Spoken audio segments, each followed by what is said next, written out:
The air hangs thick with wood smoke and fear. Every breath carries the scent of burning timber and the tension of uncertainty. In these times, survival is not just a matter of strength, but of wit, resilience, and adaptability. Beyond the stone walls, an army waits.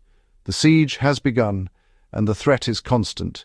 The enemy is patient, knowing that hunger and despair can be as deadly as any sword or arrow.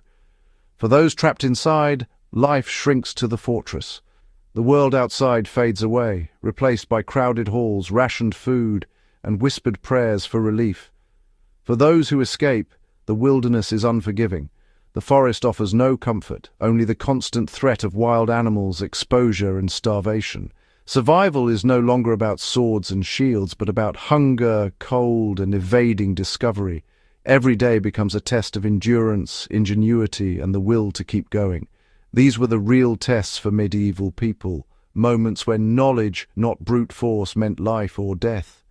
Knowing how to find water, preserve food, or read the signs of the land could mean the difference between hope and despair. Imagine being a scout, slipping through enemy lines with nothing but your wits and the stars to guide you. Every shadow could hide danger, every sound a warning.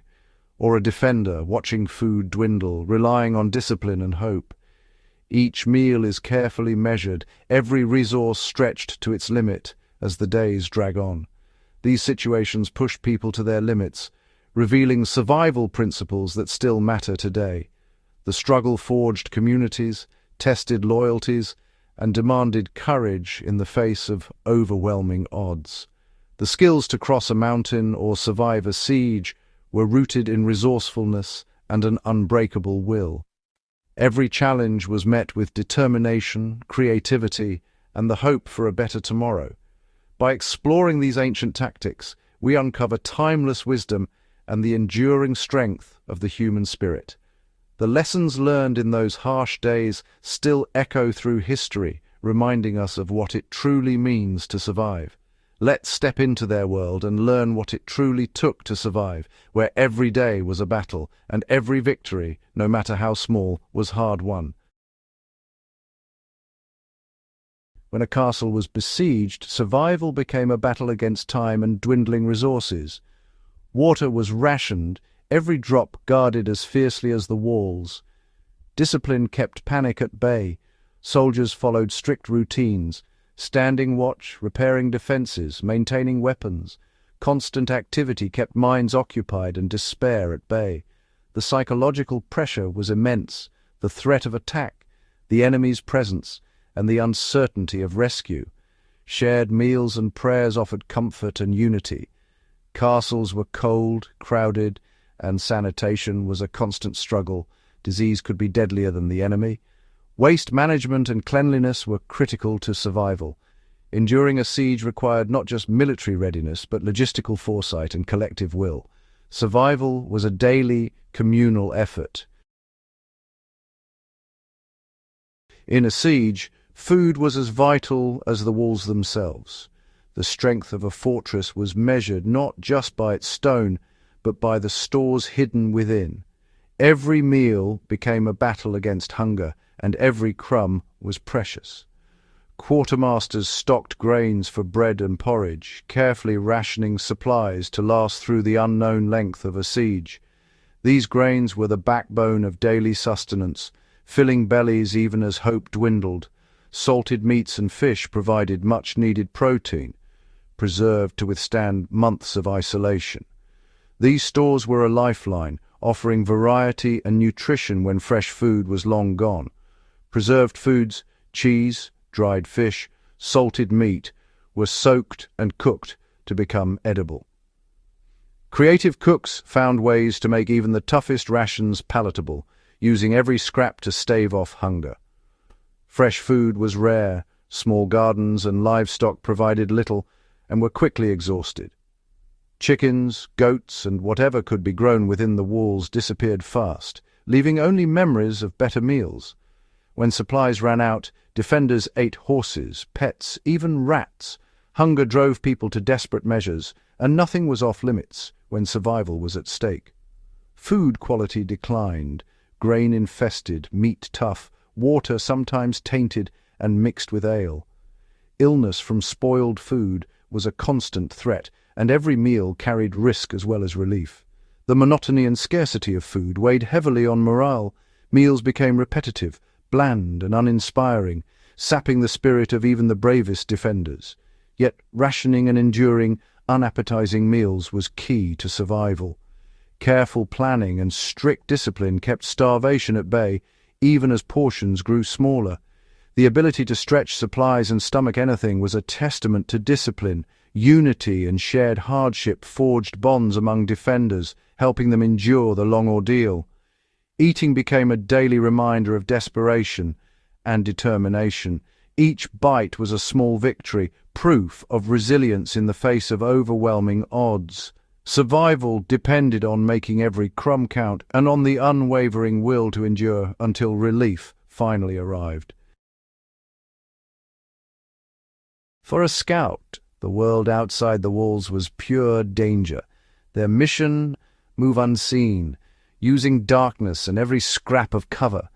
They slipped out through hidden gates, crossed open ground slowly, using shadows and vegetation for concealment.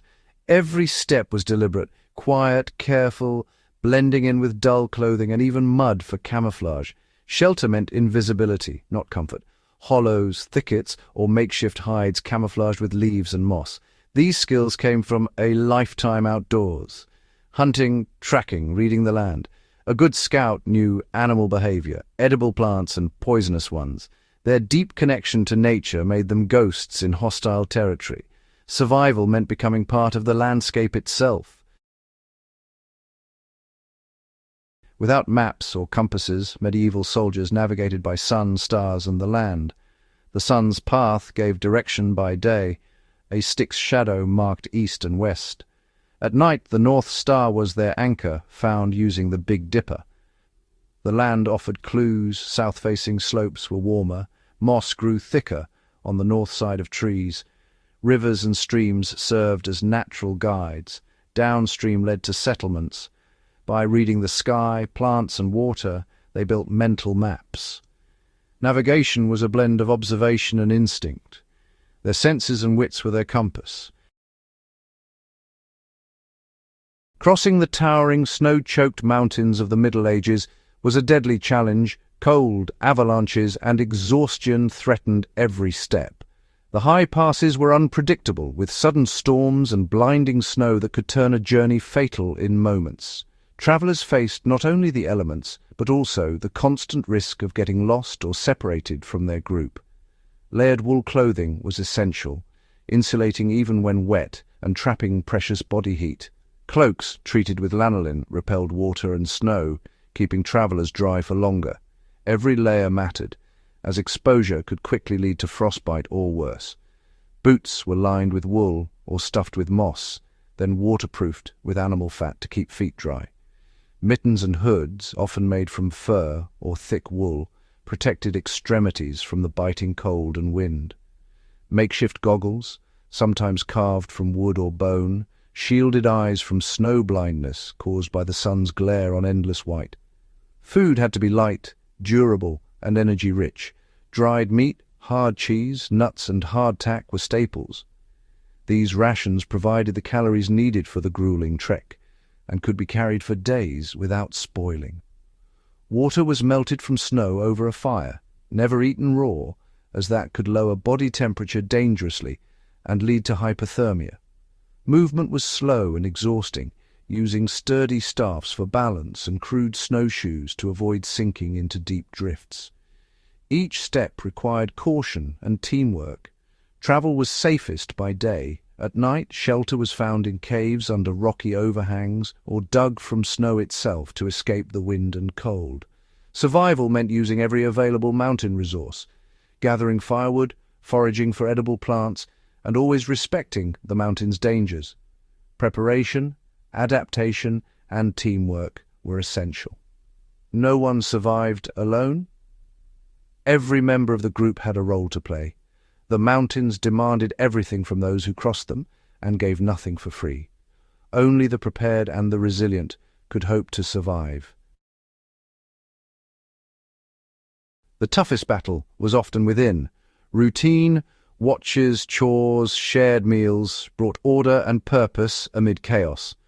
Camaraderie was vital. Shared hardship forged bonds and lifted spirits. Leaders who built unity and trust often ensured survival. For lone scouts, isolation bred fear. Self-discipline and breaking tasks into small steps kept despair at bay. Motivation, loyalty, love, faith gave suffering meaning and fueled endurance. Managing fear and maintaining hope was invisible armor. Mental resilience was as crucial as any weapon. Survival began in the mind. The medieval soldier's world may be gone, but their survival lessons endure. Resourcefulness, using what's at hand, seeing solutions in the environment, remains vital. Preparation and knowledge were their shield. Readiness replaced fear with confidence. Mental and physical strength were intertwined. Discipline, routine, and community kept hope alive. Their experience reminds us to care for our own well-being and support others.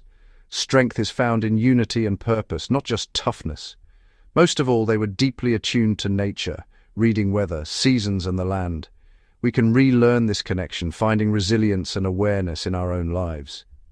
The wisdom of the past is a guide for facing today's challenges. Survival, then and now, is about adaptation, knowledge, and the will to endure.